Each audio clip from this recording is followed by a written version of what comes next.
ফেসবুকের নাম মানে ফেসবুক আমরা যে অ্যাকাউন্ট খুলেছি সেখানে যে প্রোফাইল নেম এটা নিয়ে কিন্তু আমরা অনেকেই আছি রীতিমতো পরীক্ষা নিরীক্ষা চালাই এবং ফেসবুকের নাম কি করে ইউনিক করা যায়, কি করে চেঞ্জ করা যায়, গানে স্বরলিপির সাথে নাম, তারপরে মিউজিকের সাথে নাম, ছোট নাম, এক সংখ্যার নাম, ব্ল্যাঙ্ক নেম, এই জাতীয় হাজার রকমের নতুন নতুন ব্রেনে কি আসে জানি না, কিন্তু প্রত্যেকটা মানুষ তো নয়, কিন্তু কিছু কিছু মানুষ এরকমটা সবসময় চিন্তা ভাবনা করতে থাকে কি একটা ইউনিক কিছু করতে, যাতে খুব সুন্দর একটা ব্যাপারটা হয় এবং সবাই ধন্য ধন্য করবে আপনার ফেসবুক প্রোফাইলে এসে।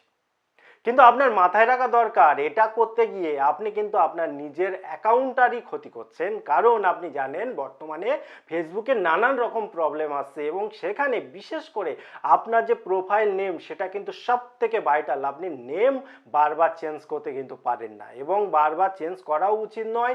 বিশেষ করে আপনি উল্টো পাল্টা নাম, ইউনিক নেম দিতে গিয়ে আপনার নিজস্ব নামটাই হয়তো আপনি দিচ্ছেন না, অর্থাৎ অরিজিনাল যে ফুল নেম সেটা দিচ্ছেন না, যার ফলশ্রুতিতে যদি কখনো কোনো রকম প্রবলেমে পড়েন, একবার যদি আপনার অ্যাকাউন্টে কোনো রকম সমস্যা তৈরি হয়, আপনি ওই অ্যাকাউন্ট হয়তো ভবিষ্যতে আর ফিরে পাবেন না। কারণ আপনি যখন রিকভারি করতে চাইবেন, আপনি যখন ওটাকে আর নিজের অ্যাকাউন্ট বলে দাবি করবেন, আপনি প্রমাণই করতে পারবেন না অ্যাকাউন্টটা আপনার। কারণ আপনার কাছে যা যা নথিপত্র চাইবে, বিশেষ করে যদি এমন সিচুয়েশান হয় যেখানে আপনাকে সরকারি ডকুমেন্ট সাবমিট করতে হচ্ছে, সেখানে আপনার নামের সাথে মিল পাবে না এবং আপনার অ্যাকাউন্ট পুরো ডিলিট হয়ে যাবে, অর্থাৎ আপনাকে কখনোই দেবে না।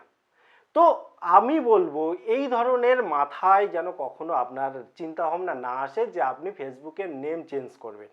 আপনার নিজের নামটাই রাখুন, সব থেকে বেটার। যদি খুব বেশি সাজানো গোছানো আপনি পছন্দ করেন, প্রোফাইলটাকে দারুণভাবে সাজাতে চান, তার জন্য আরও অনেক উপায় রয়েছে, সেগুলো করুন। কিন্তু মেন যে প্রোফাইল নেম আপনার নিজস্ব নাম হওয়া চাই। আপনি চাইলে বন্ধনীর ভেতরে যে অ্যাডিশনাল নেম যেটাকে বলা হয়, আপনি চাইলে নিক নেম রাখুন, ইউনিক টাইপের নিক নেম রাখুন, আপনার নামের পাশে থাকবে সেটা। কিন্তু নিক নেমটাকে মেন নাম আপনি করতে যাবেন না। যদি করেছেন তো আপনার কিন্তু সমস্যা যে কোনো টাইমে আসতে পারে। টোটাল ইনফরমেশান কেমন লাগলো অবশ্যই কমেন্ট করতে ভুলবেন না এবং এই ইনফরমেশানগুলো আপনার বন্ধুদেরও শেয়ার করতে ভুলবেন না, কারণ এই ধরনের সমস্যায় কিন্তু অনেকেই পড়ছে আজকাল। তো আবার দেখা হয় পরবর্তী ভিডিওতে। ততক্ষণ ভালো থাকুন, সুস্থ থাকুন, বাই বাই।